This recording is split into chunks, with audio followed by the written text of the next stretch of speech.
আজকে আমরা গেছিলাম কাব্য ভাইয়ের দোকানে বাট সেখানে যে তার দেখা পাইনি। কি মনে হয় পোষাবার নাকি? কি মনে হয় কি হয়নি? কাব্য ভাই দোকানে আছে? আমার তো অনেক কিছু না, কারণ সে বড় লোক মানুষ। বড় লোক হইলেই মতো দোকানে থাকে।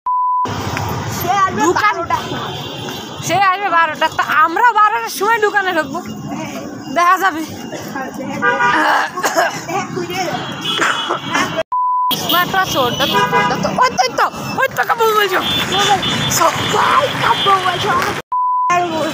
চলে আইসি না, দাঁড়া। এখানে ভাগ্য আমার এত খারাপ যে আমি জানি না যে ভিতরে জ্যাকি ভাই রয়েছে, কাব্য ভাই নাই। কাব্য ভাই আসবে বলে রাত্রে 10টা-9টার পর।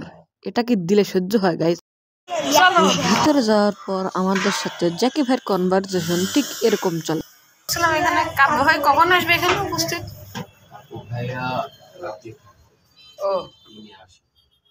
ও রাত্রে তো আমাদের ছেলে স্বপ্ন পূরণ হয়ে গেল।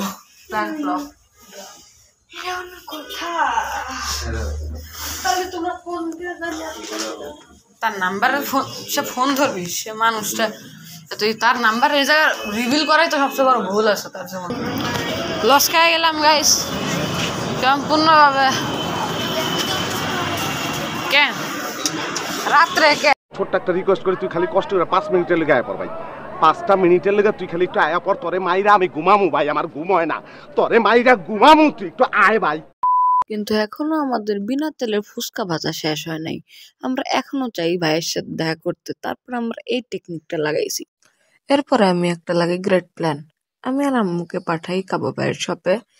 সেখানে সে জাকি ভাইয়ের সাথে কথা বলতেছে আর কথাই বলতেছে। এদিকে আমরা দুই গাদা এখানে দাঁড়িয়ে রয়েছে, যাই সে আমাদের ক্যান্সার দিবে। এখন আমার আম্মু সেখান থেকে আমাদের কাছে না এসে স্টেট চলে যাচ্ছে মদমপুরের দিকে। আমরা তার কাছে যাই দৌড়িয়ে যে কি হলো আন্টি, আম্মু কি হলো দেয় না।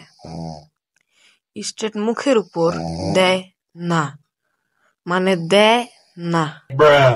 এখানে আমি জাকি ভাইয়ের কাছ থেকে অতিরিক্ত ডিসঅ্যাপয়েন্টেড, কারণ একজন মহিলা বিয়ে তো যে কিনা দোকানে গেছে যে আমি কাব্য ভাইয়ের অ্যাড্রেসটা চাই, তুমি কি দিতে পারবে? তার কি দেখে মনে হবে যে সে একজন ফ্রি ফায়ার প্লেয়ার? বাদ আজকের ভিডিও এই পর্যন্ত ছিল। আমাদের এই ভিডিওতে কারোর মনে লাগে থাকলে মাফ করে দেবেন, আর ভালো লাগলে লাইক, শেয়ার, সাবস্ক্রাইব।